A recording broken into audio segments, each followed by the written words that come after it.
Hi,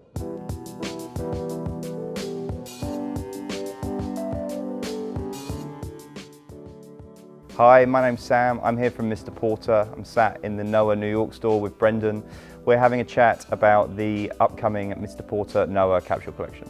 Hi Brendon, thanks for having us in the store. One of the first things I wanted to talk about was the inspiration, or a recurring inspiration for the Noah brand seems to be a bit of an obsession on your part perhaps into sort of music and musical tastes. And I wondered if you could talk a little bit more around that and sort of how that influences the brand and the product and the vibe in general. I guess music is kind of half of how I grew up, right? Like the one half is the stuff you do, kind of skating, surfing, whatever it is, you know? And that stuff is directly linked to music for me. It's like, what were we listening to at the time? Like, how did it inspire us? If you're watching a skate video, what music are they playing? So it was kind of always there, and style choices were made based on your kind of idols as well when you're young. And everything I do refers back to my youth anyway, you know, which, for better or for worse, I'm not really sure if it's good or not, but music was just always there at every major event. You're out skating, you're playing music, you're, you know, talking to the girl you like for the first time, there's a song playing, you're at a party, whatever it is, and it was always there, and it's tied to memories, you know, like, and much of what we do here is sense memory.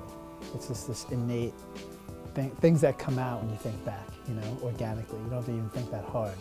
Yeah, and one of the big things for me, and I guess you'd follow this through to like the end customer base and the guy that you think would be into Noah, but one of the big things for me is versatility. Yeah. Like, you know, you buy a classic suit and you wear it as a suit, you know, because if you separate it, then one fabric will, you know, go a shade darker than the other one or what have you, and before you know it, you can't really wear either.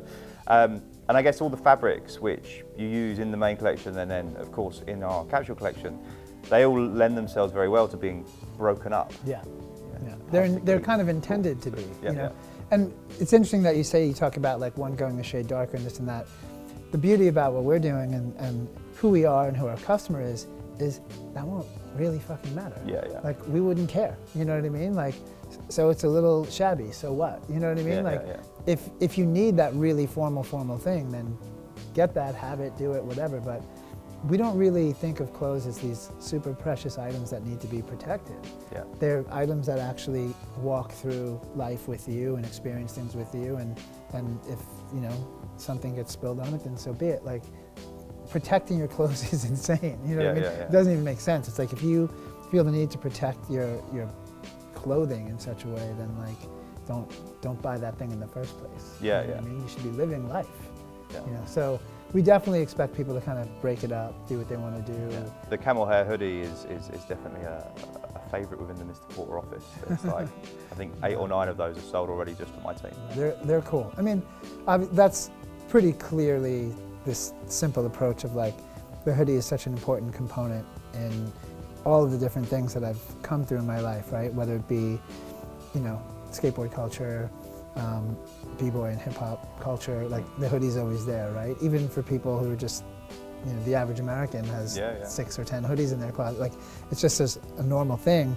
That seeing it in other fabrics was always an interesting idea for me. You know, just like either elevating it or changing it or whatever, you know. One of the things that, on a trend level, one of the, I think the new athleisure term that everyone is repeating seems to be dad style. And like, to me, like, dad style, all that really means is to some extent function over form. Like, sort of taking things down to, right, okay, how do I use that? How am I going to wear that? How functional is it? I'm not really sure how people came to the term dad style and why. I could venture a guess, which is basically, there's another way to think of it, and this is how we look at the world. Older guys, whatever, I'm 45, right? So to a 20-year-old kid, I'm a much older guy, right? So you're also a dad.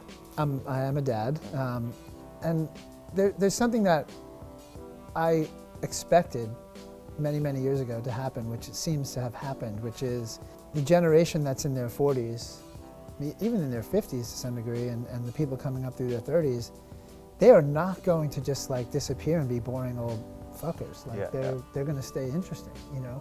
they came up in a time when in their kind of like youth, they were given the freedom to be themselves and be interested in shit outside the norm, and they've carried that through.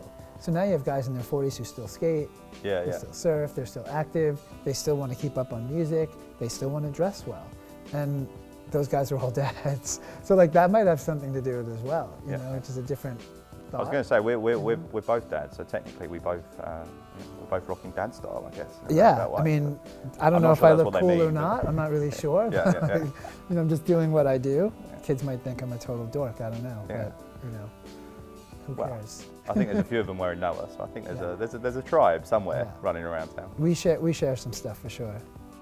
Brendon, thank you very much for having us. My pleasure.